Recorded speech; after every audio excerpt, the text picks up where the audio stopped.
Kung bago ka lang sa channel na to at isa kang true-blooded Aldab Nation na nagmamahal po kila Maine Mendoza at Alden Richards, tama po ang channel na pinuntahan mo, kaya consider na kitang bagong subscriber. Sasabihin ko na sa inyo, isa sa pinakamasamang ugali dyan sa Itbulaga, kung si ano Jose talaga Manalo. nangyari dyan sa Itbulaga. Pag wala si Bossing dyan, napakayabang niyang tao niya. Ilang beses ko nang gusto sapakin yan. Ilang taon na lang, siyempre, ilalatag ko na nagtatrabaho tayo. kung ano talaga nangyari dyan sa Itbulaga. Napakayabang niya. Tsaka may atraso sa akin yan. Sa Itbulaga. Yung si Jose Manalo. Masasama ibang tao. Ito na, for the first time, at aminin ko sa inyo. Kung ano talaga. Welcome back mga Aldab. Ito na naman po ang inyong lingkod, si Mr. Destiny. At syempre panibagong update na naman po tayo. Panibagong mga kaganapan po kina Maine Paul Carson at Richard Paul Carson. At syempre ang Legit Dadar Cards. Laglagan na nga po ba?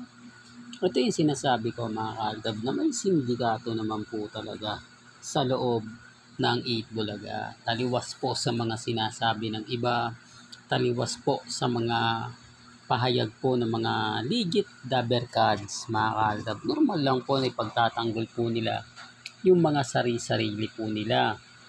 Lalo na nga po sa issue ngayon kina Congressman o kay Anjo Iliana at syempre sa mga naapektuhan. Di po ba? Kaya nga po si Mr. Destiny, nababash nga po tayo. Sinasabing wala naman daw katotohanan yung mga sinasabi natin. Galing po yun sa social media. At syempre, bilang Aldab, ako lang po talaga yung nagbabalita. Kasi pag dumaan sa wall naman nila, hindi naman nila nakikita. Hindi naman nila pwedeng sabihin na gawa-gawa lang. Hindi naman pwede na sabihin, hindi, ganito ganyan. Kasi literal naman po na pinakita po talaga sa social media. Kaya nga po, yung mga lakad ni Mr. Destiny o yung mga update ni Mr. Destiny, sapoy na sapoy. Sa dami po ngayon ng mga komento sa social media, sa dami ng mga pahayag po nila sa Instagram, sa Twitter, sa Facebook, mararamdaman mo yung presensya na gusto mong ipahayag po sa kanila. Di po ba? Una ngayon mga Aldab, si Anjo Iliana kay Jose Manalo. Hindi po ba? May pasaring siya. Pangalawa na naman po, may update naman po na nag-react na nga po daw si Ruby Rodriguez. Di po ba? Si Rochelle Pangilinan at si Pia Guanyo.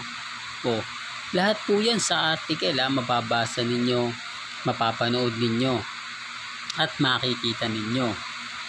Kaya nga sabi ko sa inyo mga Aldab, imposible naman po na ako lang nakakakita. Imposible naman po na ako lang yung nakapagbibigay. Ako lang po kasi yung Aldab na sa palagay nila talagang hindi kayang matinag. Kaya kung ano-ano po ang gagawin nila para ihinto nga po yung pagbibigay natin ng update. Taliwas po sa sinasabi po ng ilan. Kaya nga po ako kalmado at kampante. Di po ba? Kasi ako lang naman, ito yung sinasabi ko at lagi ko, paulit-ulit ko pong pinapaliwanag. Kapag Aldab ka, doon ka lang nakapokus. Lahat ng mga dadaan sa wall ko, pag hindi Aldab, hindi ko pinapansin yan.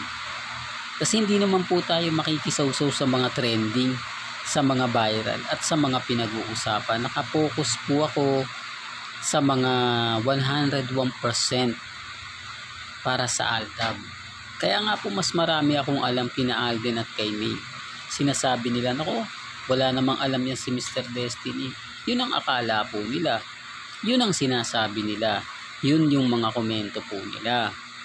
Since 2015, Aldab na po ako. Sa mga hindi po nakakaalam, sa mga baguhan pa lang po na bumibisita sa channel ni Mr. Destiny, yung mga mamis, mga titas, mga senior na hindi na po makapag-update, makapag-react, nanonood na lang, alam po nila yan. Kaya nga kita nyo, mas marami pa rin po tumatangkilik sa atin mas marami pa rin po ang mga taong nagmamahal sa atin. Kasi alam po na natin ang buong istorya. Alam natin ang buong kwento. Gaya po ngayon, inaantay na lang po natin kay Anjo Iliana yung isigaw niya sa Aldab. Once na pumutok yan mga ka-Aldab, number 1 trending yan. Sigurado po, lahat ng mga dating Aldab, makikisaw-saw po yan. Hindi po ba? Siyempre trending Masasabihin nila, keso ganito, keso ganon. Pero tanong, asan kayo nang wala na yung Aldab? Asan kayo na kung saan kailangan kayo ng mga mamis, mga titas, mga senyor? Asan kayo nung pinaghihiwalay sina Mengay at si Alden? Diba? Yan ang pinupunto natin mga ka-Aldab. Madali lang magsabing Aldab ka. Madali lang magsabing Aldab vlogger ka. Kung may kita naman po at ginagawa mo. Pero kung lumilihis na po, di po ba medyo dumidistansya, doon yung mapapatunayan. Doon yung malalaman na wala na. Diba? Kaya nga sabi ko sa inyo, dito lang po kayo sa channel ni Mr. Destiny. Pag Aldab ang pinag-uusapan, matik yan. Sa dami ng mga video natin, sa dami ng mga in-upload natin, doon pa lang po nyo maiintindihan, mauunawaan lahat ng sinasabi ni Mr. Destiny. Sabi ko nga, pag hindi ka Aldab, may hirapan ka Kumbaga, hindi mo ako maiintindihan, hindi mo ako mauunawaan. Pero may mga bagay-bagay po na kayo na rin po makapagsasabi.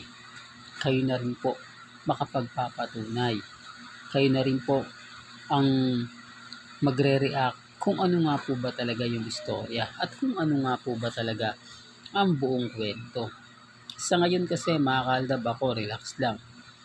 Kumbaga matatag at kampante, hindi natitinag at hindi po nagpapaapekto sa mga taong kritiko ni Mr. Destiny. Kaya nga po nung napanood ko ito at nakita ko, siyempre, naging masaya na tayo. Kumbaga naramdaman na natin ang epekto nga po.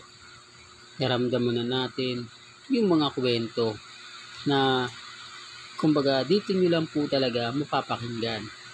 Kaya nga po marami sumusubaybay pa rin sa atin. Marami pa rin tao ang nagmamahal sa channel ni Mr. Destiny. Kaya nga sabi ko, mabuhay po kayo hanggang gusto po ninyo. Lalong-lalo na po yung mga taong malalapit at nagmamahal kay Mr. Destiny. Gaya po nila Ma'am Iggy at Medium at yung iba pang Aldab Nation.